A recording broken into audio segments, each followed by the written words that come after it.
Panama খালের নিয়ন্ত্রণ আবার নেওয়ার বিষয়ে নবনির্বাচিত মার্কিন প্রেসিডেন্ট ডোনাল্ড ট্রাম্পের হুমকি প্রত্যাখ্যান করেছেন পানামার president Jose Raul Mulino.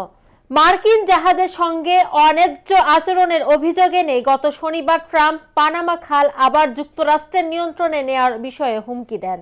Trump বলেন, পানামা যদি চ্যানেলটির নিরাপদ, দক্ষ ও নির্ভরযোগ্য পরিচালনা নিশ্চিত করতে না পারে, তাহলে আমরা দাবি করব যে পানামা খাল আমাদের কাছে সম্পূর্ণরূপে ও প্রশ্ন ছাড়াই ফিরিয়ে দেওয়া হোক। ট্রাম্পের এই হুমকি প্রত্যাখ্যান করে গতকাল রোববার পানামার প্রেসিডেন্ট হোসে রাউল মুলিনো সামাজিক যোগাযোগ মাধ্যম এক্সের সাবেক টুইটার একটি ভিডিও পোস্ট করেন। ভিডিওতে হোসে রাউল মুলিনো বলেন, পানামা খাল ও এর সংলগ্ন এলাকার প্রতি বর্গমিটার পানামার সত্ত্বাধীন, আর তা পানামার সত্ত্বাধীনই থাকবে। মুলিনো অবশ্য তার এই প্রকাশ্য মন্তব্য ট্রাম্পের নাম উল্লেখ করেননি। ট্রাম্প তার মালিকানাধীন সামাজিক যোগাযোগ মাধ্যম ট্রুথ সোশ্যালে গত শনিবার দেওয়া এক পোস্টে বলেন, মার্কিন জাহাজ ও বাণিজ্যের সঙ্গে খুবই অন্যায্য ও অন্যায় আচরণ করা হয়েছে।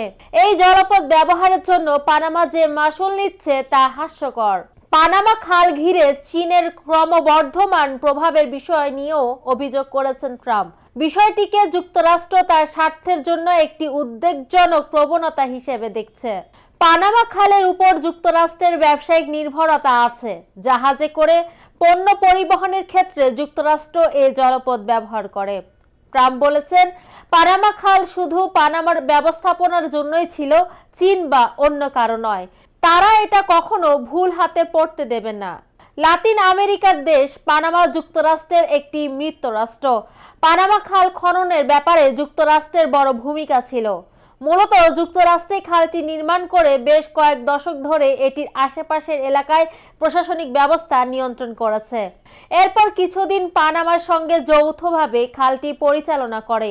1999 সালে যুক্তরাষ্ট্র সরকার খালটির নিয়ন্ত্রণ পুরোপুরি ছেড়ে দেয়। খাল পরিচালনার দায়িত্ব নেয় পানামা। পানামা খাল আটলান্টিক ও প্রশান্ত মহাসাগরকে যুক্ত করেছে। খালটির দৈর্ঘ্য 82 কিলোমিটার। এটি পৃথিবীর সবচেয়ে গুরুত্বপূর্ণ দুটি জাহাজ চলাচলকারী কৃত্রিম খালের একটি। অন্যটি হচ্ছে সুয়েজ খাল। পানামা খাল না থাকলে যুক্তরাষ্ট্রের পূর্ব থেকে পশ্চিম উপকূল অভিমুখে যাত্রাকারী যে কোনো জাহাজকে দক্ষিণ আমেরিকার কেপ হর্ন হয়ে যাওয়ার মাধ্যমে অতিরিক্ত 15 কিলোমিটার পথ অতিক্রম করতে হতো।